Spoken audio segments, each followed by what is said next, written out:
Peace, we're back. Street 16 podcast. Mike Barcliff, along with my brother, filmmaker, director, actor, author, Ron Williams, aka Joshua Bang. You said you wrote 4 books. You got 4 books on Amazon? Yeah. I got Joshua Osiris Volume 1. It's called Tears of a Pharaoh.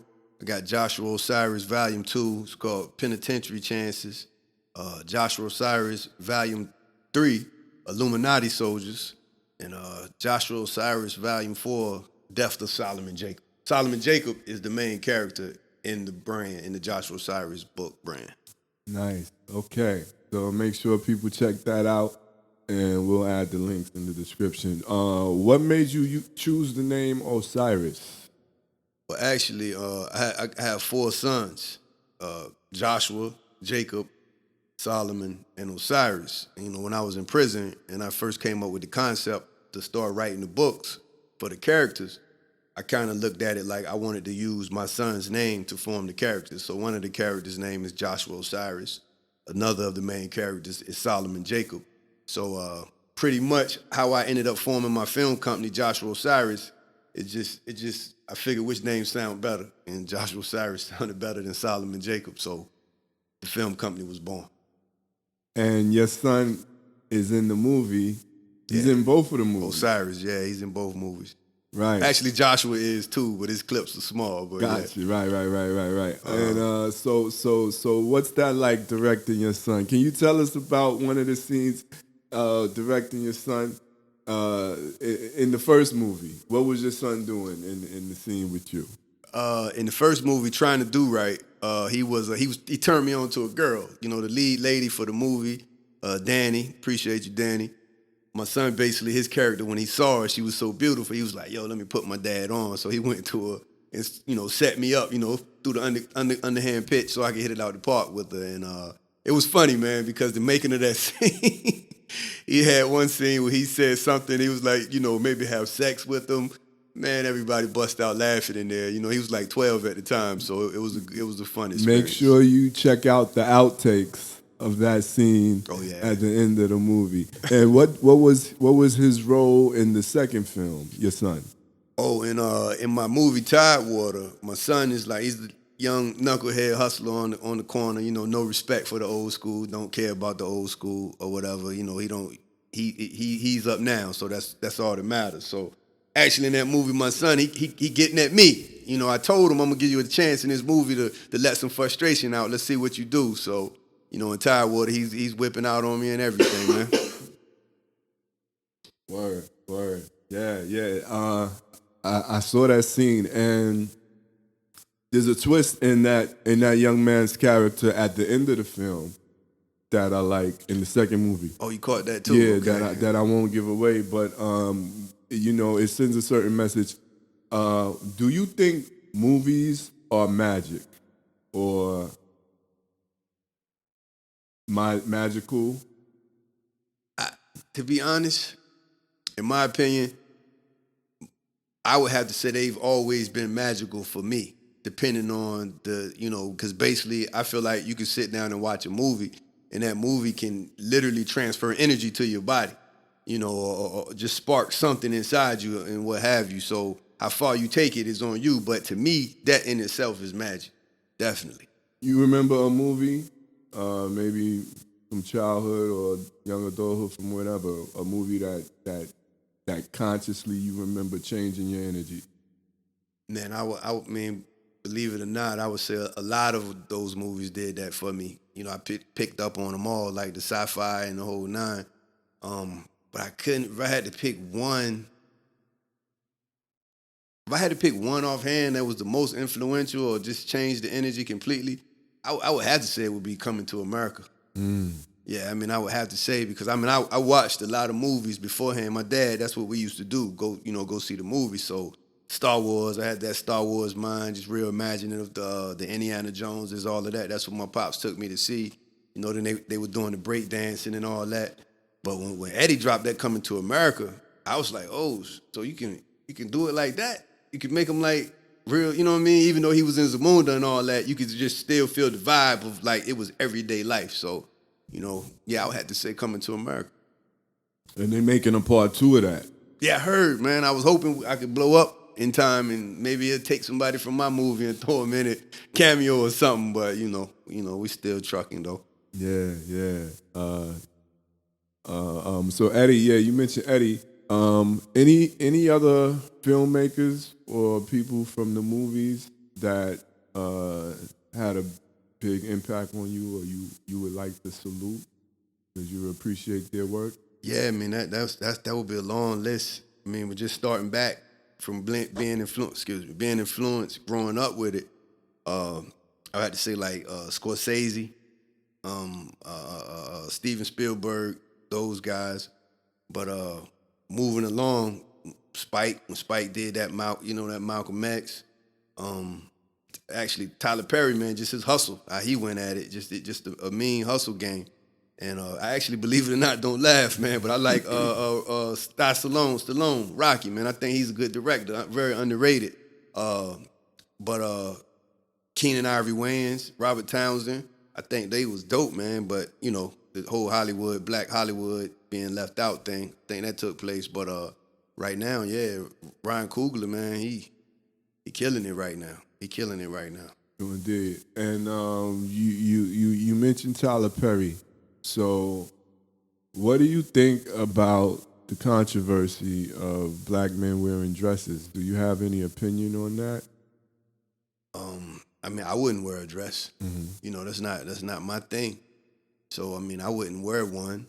But at the same time, I mean, if you speaking about Tyler directly, I guess that's what he felt like. It was a character that he wanted to emulate. I felt like, and just me, I don't know Tyler, I never talked to him. I don't know what he was thinking. But to me, I felt like when I first started seeing it, I didn't look at that as like one of the major motion pictures where guys jump on TV, like they put Wesley Snipes in a dress or whatever, make out, how strong black actors act up in a dress. When I first saw the Tyler Perry thing, and I never really watched the movie because I don't watch a lot of movies when guys dress up as women, but I still got the feel that he wasn't putting on a dress to be other than himself. He was putting on a dress to salute the strong black women that we all grew up in our neighborhood, or like somebody we all knew in Medea. That's how I looked at his specific situation. I didn't look at it like he was doing it because, white Hollywood told him to do it. I thought he was doing it more so as a salute to those women. So, I mean, that's how I see his situation anyway, but everyone is different. Okay. And what about his new studios? You have anything to say about that? I mean, yeah, holla at me, Tyler. I mean, you got all that space and all that going on. You could use somebody like me. You could use, which camera I'm looking at? Tyler Perry, holla at me. Okay. You could use Joshua Osiris Films, man. Yeah. Like, literally. I could get you 3 movies a year and like 2 series of sitcoms. You could use me. Trust me. Put me on. Yeah. So let's talk about the sitcom. Me and my cousins. The funnest show, the funnest project by far. If you were to see the outtakes of it, I can't even record outtakes of this. I got to leave this off. But yeah, me and my cousin is definitely, every episode is an adventure. How many episodes are there? Boy, we probably right now, the first season, 5, we probably at around 20 episodes. Okay. Only 6 are released. Oh, okay. Yeah. I think I've seen about 3 of them. Yeah. Only 6 are released. And I'm interested in where you come up with some of these storylines in the writings because the things that they say, it reminds me of Coming to America. Right. In the barbershop. Where all these old heads is just going back and forth, stating their opinions, and y'all doing that stuff. And y'all giving opinions about relationship advice and studs and the Reverend talking about Trump. Like do you write this all yourself? Yeah, every line. I wrote for me and my cousin, every episode you've seen, I wrote every line. But at the same time, I cannot take all of the credit for writing that line because I write the lines for these specific characters. So they have to deliver it in order to bring it to life for me. But yeah, I actually do write it all. And if you ask where do I come up with it, it's funny that you mentioned Coming to America because, again, that was one of my funniest scenes because it first showed me like, yo, you can make everyday life funny on the movie screen. So in Friday was another example of that. So in my mind, me and my cousins is basically just me and my cousins out Bayside Arms, and that's what goes on. I mean, even in prison, when dudes are like trying to bid, they just might sit around each other, about 4 dudes, just telling stories about back in the days. You even have one dude in the cypher, you know he lying. Everything he says is a lie because he was the man everywhere. But you gonna listen to that for right now because you bid. Yeah, I don't give a damn if you're lying or not. I ain't got nothing to do. Tell a story, occupy me.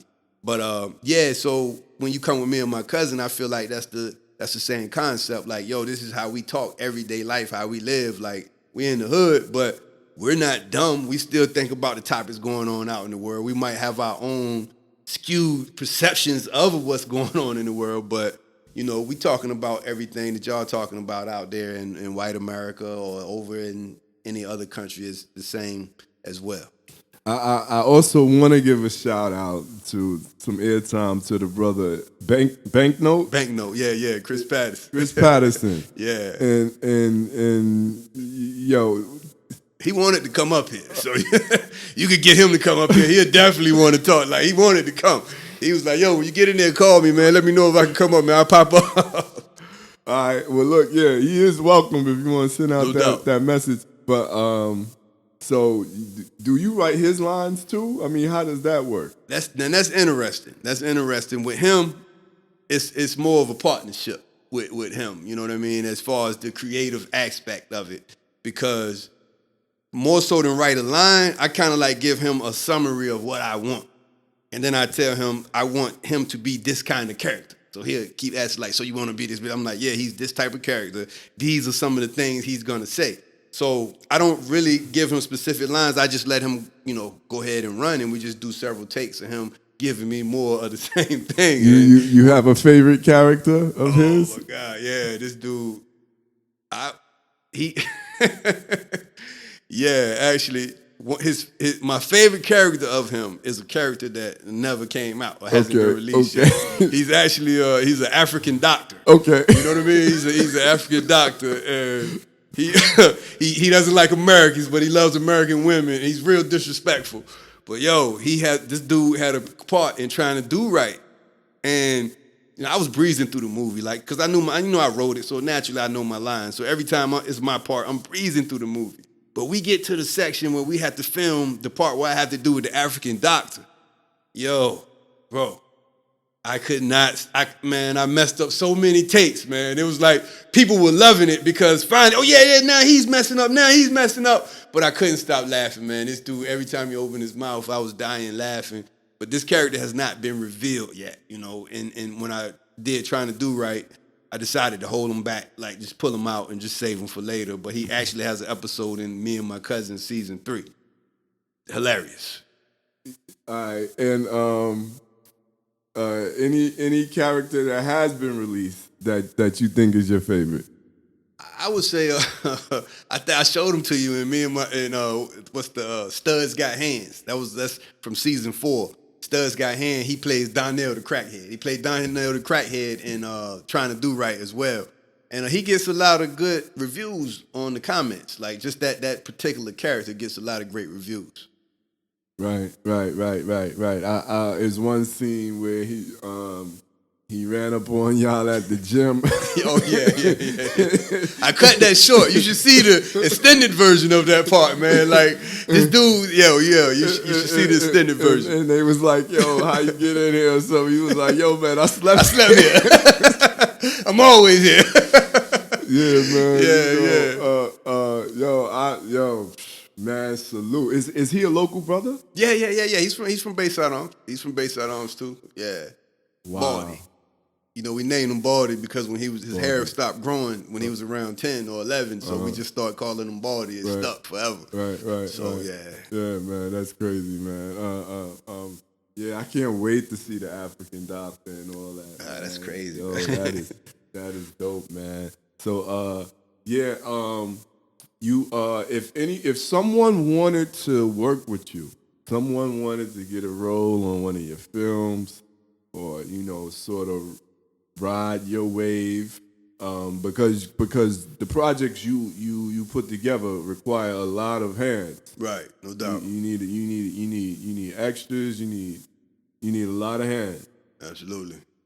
If people wanted to be part of what you're doing, what's the best way for them to reach out? I guess I would have to say probably social media on Facebook, like something.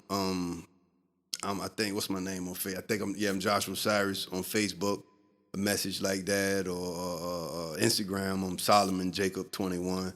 But outside of that, mostly the people that I work with, because I do so much in my life, everything has to be fluid. So it has to be, when I meet people to work in a movie, it has to be like organic.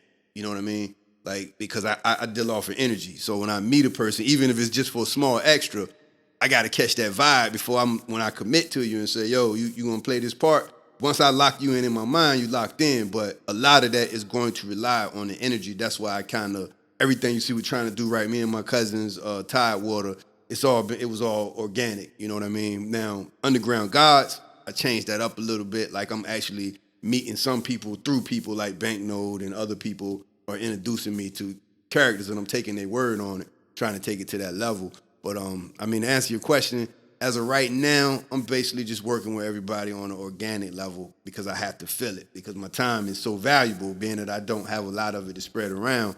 I gotta know I can depend on you, and it's gonna count, you know? Yeah.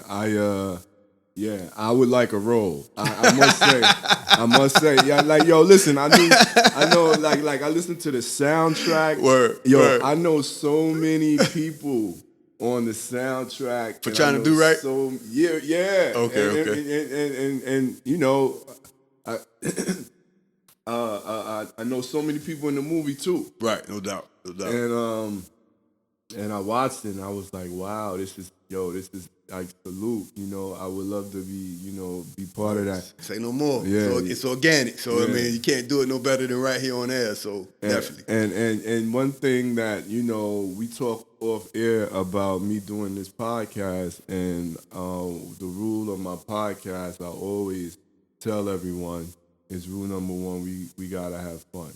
No doubt. You know, because people are spending their time. Like, you underground, like, I don't know how much people are getting paid for their time. Like, all the actors and actresses. And yeah.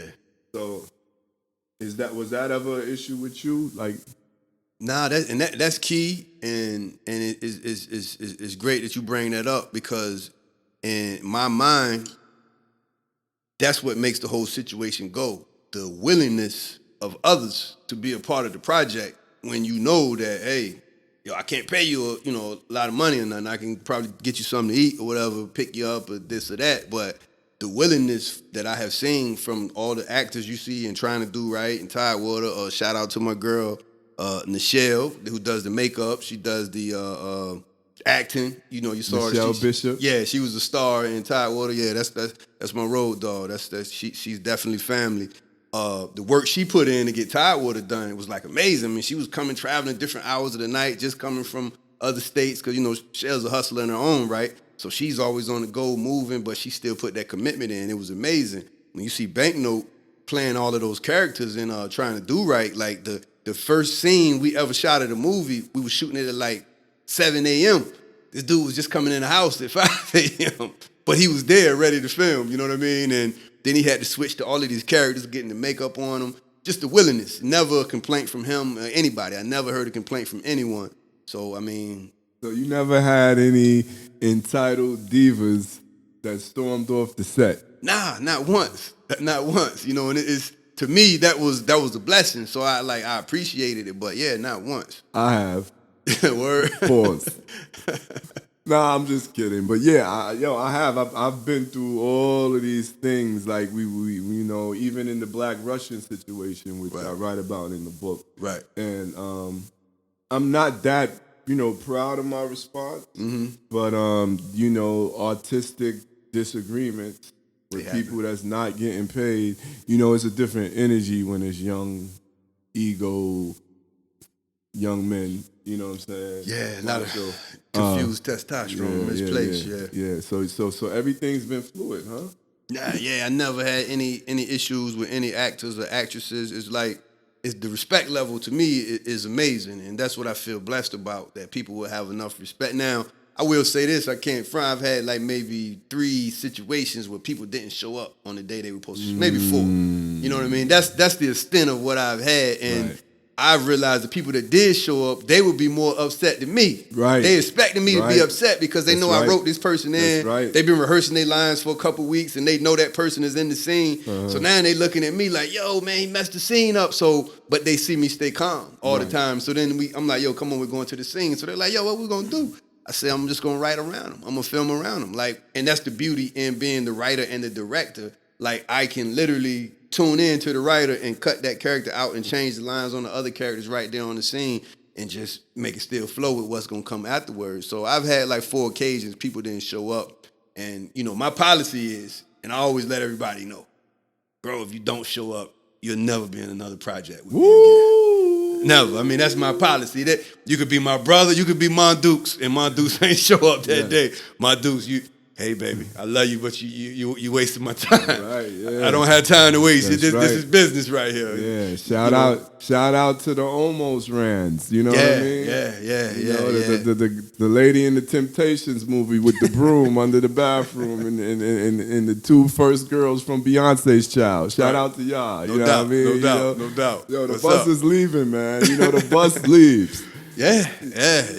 We everybody else here, we about business. So my thing to any individual is, I understand you're not getting paid. So if you don't want to do this, don't say you want to do it. True. But if you say you want to do it, like, I'm holding you to a certain standard, and that's just to show up. Right. I'll do the rest. No, Right. if you're nervous, cool. I can get you Right. through the nervousness. Right. I can make it happen. But you gotta show up. So now if you don't show up one time, there's no excuse that I can accept. You ever have anyone who showed up and thought, yo, this is just fun. This is social hour. We gonna chill. What's up, y'all? And just talking. That's me and my cousin damn near every on episode the- in the first season. Really? Yeah. Every episode was like that. Bro, one day we had an episode we were filming, and me and my cousin, maybe episode 2 or 3. Yo, why in the front of the house, I just kept while we shooting, I just kept hearing music and more voices and more voices. I'm like, yo, finally after like an hour and a half, the hell is going on out there? Bro, I opened the door. It's like 5 cars lined up on the other side of the street. The driveway is packed with 4 cars in the driveway. People sitting on the truck, they drinking the cans out. Somebody sleep on the ground right by the door. It's middle of the day. It's like noon. Sleep on the ground.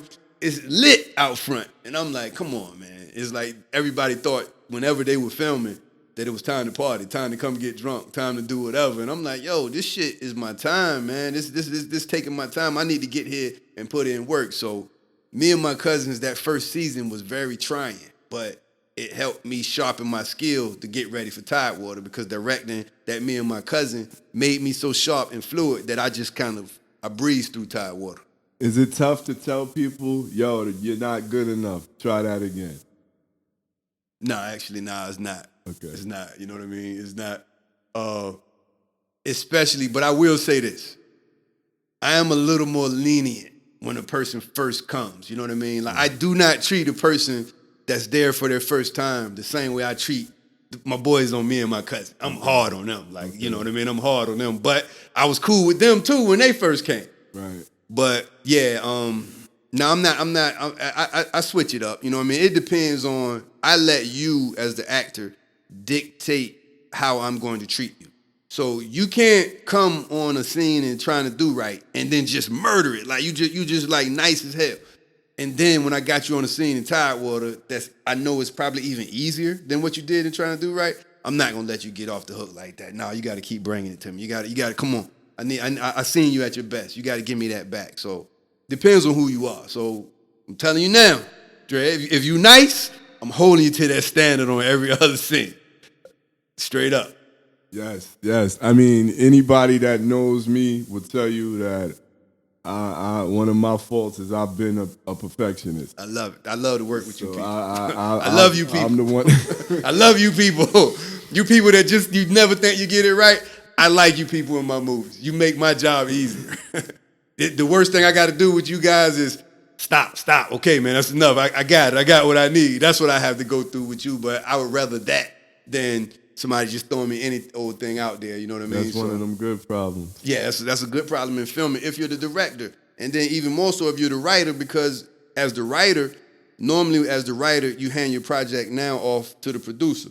Now the producer takes it to the director and explains to him, tries to merge the vision from the director and the writer.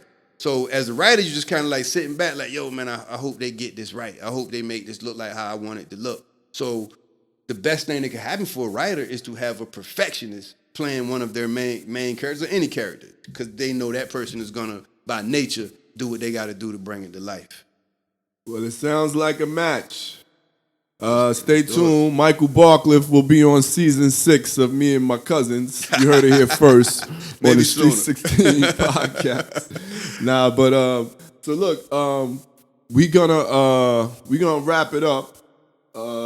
Is it anything you want to say? Like you want to you want to plug this new project or anything out there? Shout out to anybody from the team that we might not have mentioned. I mean, that shout out list would be so long. So I mean, I would just shout out everybody that was down with the Joshua Osiris Films project, from the Trying to Do Right, the Me and My Cousins, Tidewater. You know, just everybody that came out to the movie premieres, and everybody that supported the books that I wrote, all 5 of y'all, I appreciate you. But yeah, but everybody that, you know, did just supported the whole. I hate to use, I hear the word movement so much, so I don't like to use it. But you know, people have described what's going on as a movement in some sort. So in this instance, it feels right to use that word. So I would just shout out anybody that supported the movement. Just gives me good energy and what have you, know, because I use it all. Like every comment, everything is good, every whatever. I use it all to keep pushing. This next project, Underground Gods, as I said, I kind of stumbled up on Trying to Do Right. You know, I got involved with some swindlers, and then, you know, I just basically wanted to see it come out to get the most out of my money. I did Tidewater just to show that I had more growth and could be better. But Underground Gods is me like ending the chapter, you know, finishing this chapter of my life, so to speak. So I'm planning on going out on a high note. So I went extra miles to get this Underground Gods done properly, to have the proper visual. And I'm actually taking my time, but it will be released around the summer 2020, Underground Gods, Volume 1, you know, which means it could possibly be a Volume 2, who knows. But once I deliver this, I feel like it's a nail in the coffin as far as, you know, underground independent filmmakers. I'm doing this with my own dime, so I still feel like I can put out a superior project to most on my own dime. Trying to Do Right was just me jumping out the gates. Tidewater was practice. Underground Gods is I'm here to kill you. So be on the lookout. Yes, we will. We will be on the lookout, my brother. Thanks for coming on. No doubt. I appreciate you. I enjoy your work. I look forward to this being the beginning of a solid relationship. Absolutely. From one artist to another, I respect the hell out of your labor. Appreciate it. You know Appreciate what I it. mean? You know, I heard Dame Dash saying on an interview that if you're serious about your business or your craft, you should work on it 8 hours a day. Because that's what you do when you go punch in for somebody else's business. No doubt. So why not do the same for yourself? Having said that, please feel free to pick up a copy of Voiceless, the Journal of an Underground Starving Artist. Chance is in the book. No doubt. No doubt. Okay. Chance everywhere, man. Killing people in Tidewater everywhere. And that's available on Amazon. You see Chance as the weed man on Me and My Cousins? That's did. one of my favorite characters, man. Yeah. That's one, and he's in the book too, Voiceless. Yes. Yeah, y'all got to check that out. Y'all got to check this journal out, man. Yeah, definitely. And and you know, shout out to all your family and your sons, and yeah, man, it's a beautiful thing, man. Appreciate it. Appreciate it. Thing, man. Appreciate I appreciate it. I'm inspired. And tell Banknote. You know, holla at me. Let's connect through you. Absolutely. Let's keep something going. Let's get him on. I mean, the brother funny as hell. Yeah. You know what I mean? Yeah, and, you know, the podcast and radio is about storytelling. So if y'all want to come in and do a Me and My Cousins episode where y'all tell stories Word. And, I think I want to do that. I want to bring my cast of me and my cousin up here. Just there, and you just interview. Yeah, I want to do that. I want to get me and my cousin cast up here. Just turn the main characters and just, I like to see them in the interview, what they talk about in their loose atmosphere. Well, we here, bro. We here. That's No doubt. what it is, man. I appreciate it once again. Word, I'm going to close with a few words, just a few of my thoughts on the movie and the movie industry. I've already expressed my mistrust in the agenda of media, and I believe that movies and media are the biggest forms of mind control. If there is mind control, believe me, the controller is using the movies. See, if you add religion to the mix, and many religion themes are in movies and media, it's a double shot of mind control. Hyper-scrutiny of any media comes with the territory. So if you put out works of art for the public consumption, you will hear from this public. I'm also very interested in the added layers to the chess game of the shame, timid speakers, and million-dollar slaves beholden to their bosses who have to be shut down and forced to apologize and retract statements of truth, showing how imbalanced this attachment is.